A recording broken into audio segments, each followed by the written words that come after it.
Magandang gabi, Philippine Air Force, para sa ulat ng panahon ngayong araw ng Biyernes, 01 May 2026 at sa mga susunod na araw. Para sa ating synoptic situation, easterlies pa rin ang patuloy na nakakaapekto dito sa ating bansa. Magdudulot ng mga kalat-kalat na pagulan, pagkidlat at pagkulog, particular na dito nga sa may Palawan at Mindanao. Samantalang ang Metro Manila at ang natitirang bahagi ng ating bansa ay makakaranas ng bagyang maulap hanggang sa maulap na kalangitan na may mga pulupulong pagulan, pagkidlat o pagkulog. Para sa magiging taya ng panahon para bukas, inaasahan pa rin makakaranas ng bagyang maulap hanggang sa maulap na kalangitan na may mga pulupulong pagulan, pagkilat at pagkulog dito sa Metro Manila, natitirang bahagi ng Luzon at buong Visayas. Para sa Mindanao, makakaranas naman ng maulap na kalangitan na may mga kalat-kalat na pagulan, pagkidlat at pagkulog.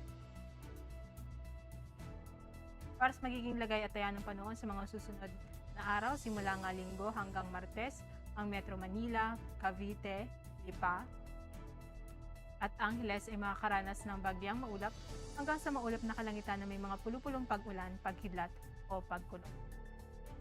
Dito nga sa may Puerto Princesa at Kalayaan Island, simula araw ng Linggo hanggang Lunes ay makakaranas ito ng maulap na kalangitan na may mga kalat-kalat na pagulan, pagkidlat at pagkulog.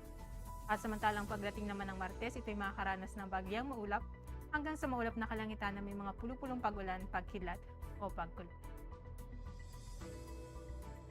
Dito sa Mactan at Davao, sa susunod na 3 araw, ito ay makakaranas ng bagyang maulap hanggang sa maulap na kalangitan na may mga pulupulong pagulan, pagkidlat o pagkulog. Samantalang ang Zamboanga, simula Linggo hanggang Lunes ay makakaranas ito ng maulap na kalangitan na may mga kalat-kalat na pagulan, pagkidlat at pagkulog.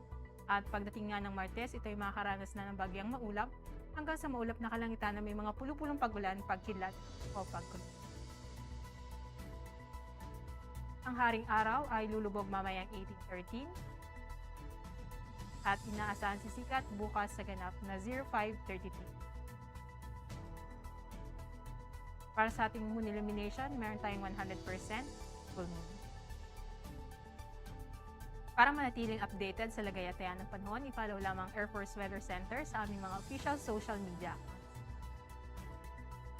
At yan lamang ang latest update natin sa weather. Sa ngalan ng aming commanding officer na si Colonel Alvin John Hugador, PAP GSC, ako si Sergeant Rosemary De Los Reyes, Philippine Air Force, weather broadcaster ng Air Force Weather Center. Muli, magandang gabi, Philippine Air Force.